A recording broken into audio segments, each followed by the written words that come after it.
All right, welcome to This Explainer. Today, we're launching a chronological investigation into 3 absolutely harrowing home intrusions. Our goal here is to really uncover the chilling patterns of predatory behavior.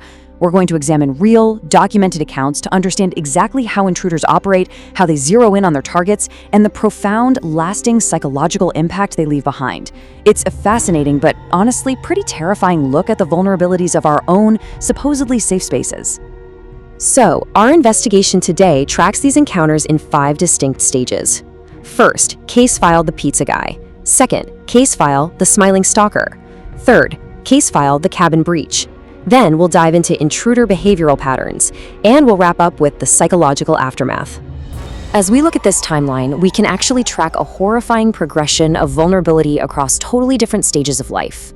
What you're going to see is that whether you're 12 years old and left home alone for the very first time, a teenager hanging out in a secluded house, or a college student surrounded by your friends, the illusion of safety can just be shattered in an instant. Let's open up our first file. Section 1. Case file, the pizza guy, the illusion of safety. Okay, so in our first case, a 12-year-old's peaceful night playing video games in a totally ordinary, charming little town is shuttered by a seemingly normal pizza delivery. But the very first red flag was a wildly inappropriate question. The kid had ordered from a local spot, right? But the rough-looking delivery driver who showed up didn't just hand over the food. He actively looked past the child, straight into the empty house, and asked, "You alone here?" And the victim made the perfectly natural but dangerous mistake of saying their parents were on the way home, which inadvertently confirmed that they were in fact alone. This right here sparked an opportunistic targeting. Fast forward a few hours to around 11 p.m., and the intruder's methodology becomes highly clinical and escalating fast. First step, they feigned an emergency, knocking on the door claiming they needed help and a phone. When the 12-year-old wisely refused to open up and bolted upstairs, the intruder started banging on the door, making it clear he was watching the child through the top glass panels. Finally, while the victim was on the phone with their mom in an absolute panic, the intruder quietly slipped through a backside gate and breached the home through a sliding window, a window that had just been left slightly ajar for a summer breeze.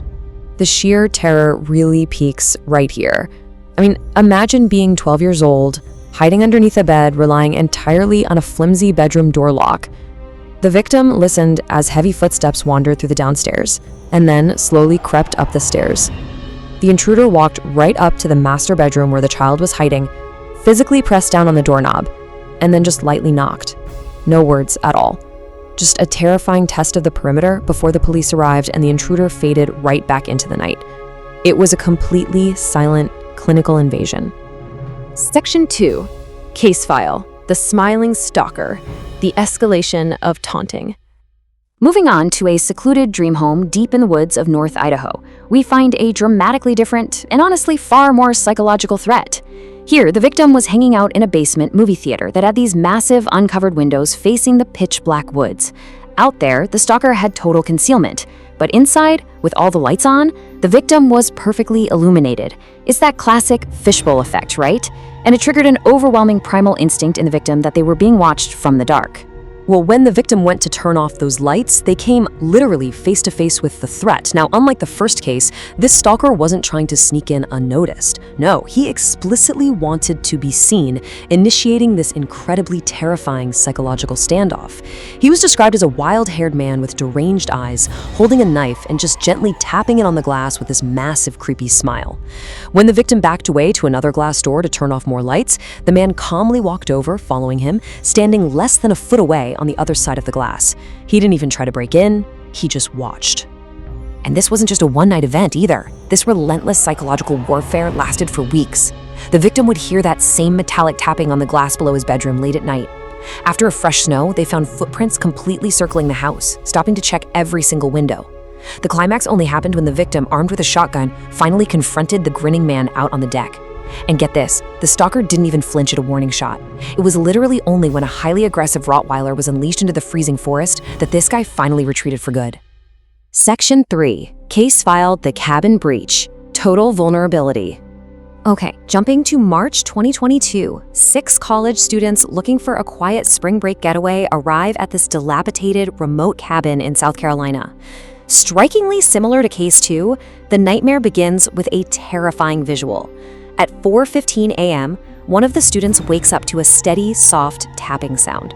He looks over, only to see a pale, unblinking man pressed completely against the window, breathing on the glass, just teasing the victim with this slow tapping.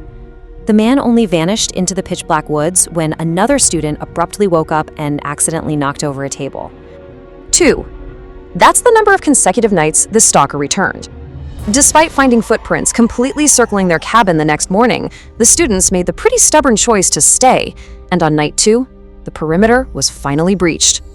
At 3:30 a.m. on that second night, the group discovers the intruders silently swaying inside their own kitchen.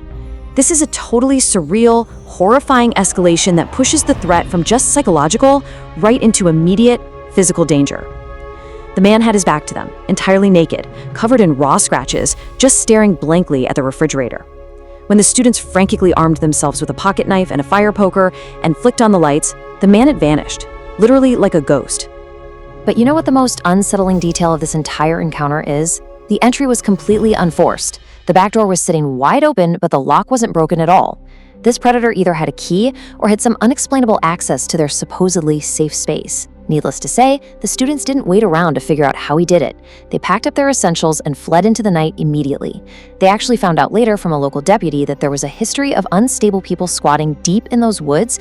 Section 4. Intruder behavioral patterns. Let's analyze the tactics. Now, if we put on our investigator hats and look at this table, analyzing these files reveals a really chilling evolution in methodology. Look at the patterns.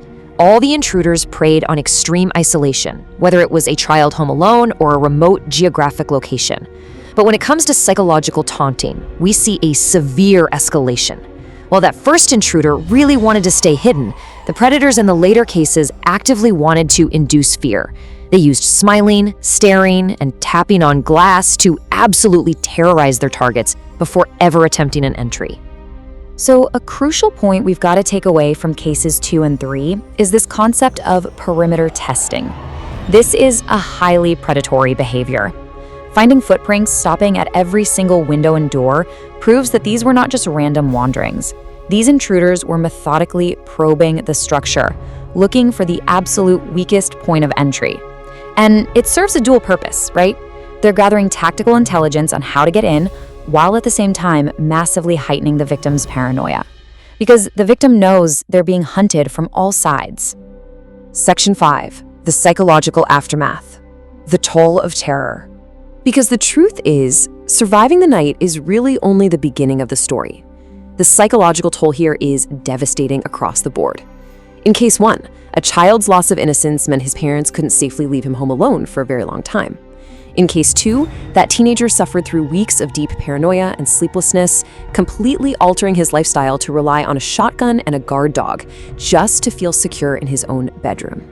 And in case 3, a fun college trip resulted in a permanent avoidance of the entire state of South Carolina, along with deep visual trauma. As one survivor noted, the physical danger of a home intrusion might last for a few minutes or hours, but the psychological violation of your safe space, that lasts for years. These victims had the one place in the world where they were supposed to feel completely secure turned into a cage where they were watched, tested, and hunted. As we wrap up this explainer, I really want to leave you with a final, somewhat unsettling thought. We've seen how a cracked summer window, an uncovered basement glass door, or just an unchecked deadbolt can literally be the difference between a quiet night and an absolute nightmare. So consider this as you sit in your own home tonight. Are you absolutely certain every single door and window is locked right now? Stay safe out there, stay vigilant, and thanks for joining this investigation.